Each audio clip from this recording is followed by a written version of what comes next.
Tired of procrastinating, dudes die while they waiting. I'm a fighter, I'm a writer, I'm a rapper, on a diet, I'm a garden, I'm a riot. Lavender oil, if you wanna try it. Stop talking like you a mobster, align your chakras. I'm just trying to get the truth to bother ya. My name is Gabriel Ramirez, and I am a poet and teaching artist. Poetry has taken me around the world. I got to perform at the Apollo, the New Amsterdam Theater. I studied poetry at Oxford University. Some topics that I address in my poetry deal with family, social justice, mental illness, grief. I'm trying to be as transparent as possible about the things that I'm feeling and how I'm navigating them. When I could talk about having anxiety and depression, the Black Lives Matter movement, or a family member having schizophrenia, other people would be like, oh, I could talk about those things to my family members. I could talk about those things to my friends. I believe, New York being the epicenter for hip hop definitely influenced the way I was raised, the way the kids at school talked. Some of them even rapped. So it was like around my entire life. It wasn't until the 7th grade where I joined an after-school program, and it was Rabbi Darkside, who is a rapper. He had me write rhymes, straight bars. It wasn't until 11th grade where I started writing again. And Rabbi Darkside was the person who I contacted first. And he's like, oh, you should check out Urban Word NYC. From there, I had met other writers who really took poetry very seriously. I saw that I could be not just a full-time poet, but someone who really studied the craft. See me smiling, don't think to check on me, see me wildin'. Missed calls till 4:45. How you spend your money is how you spend your night.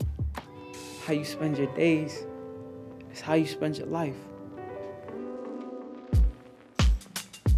I personally got involved in slam poetry through Urban Word at their open mics that they did. That was really amazing to me to see a room full of young people just pouring their hearts on stage. And I was like, oh, that could be me. That was the first time I got to perform. This poem is titled The Blooming.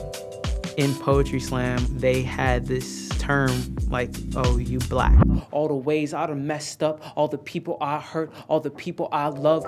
You blacked out, you went there. And that was my first performance. Then I'm on a train with a bunch of writers and performers who had been there longer than I had been. They're on the train with me you're good. You're gonna get better. We see you black. You spazzed on everybody. That was crazy. After my first performance, I knew that performing was something that I wanted to keep doing, just because how it validated me. For those 3 minutes at an open mic, at a poetry slam, I'm the only thing that matters in the room. I feel really thankful and honored to just speak and to be heard. Born male, black, Dominican, I've been taught to take up space.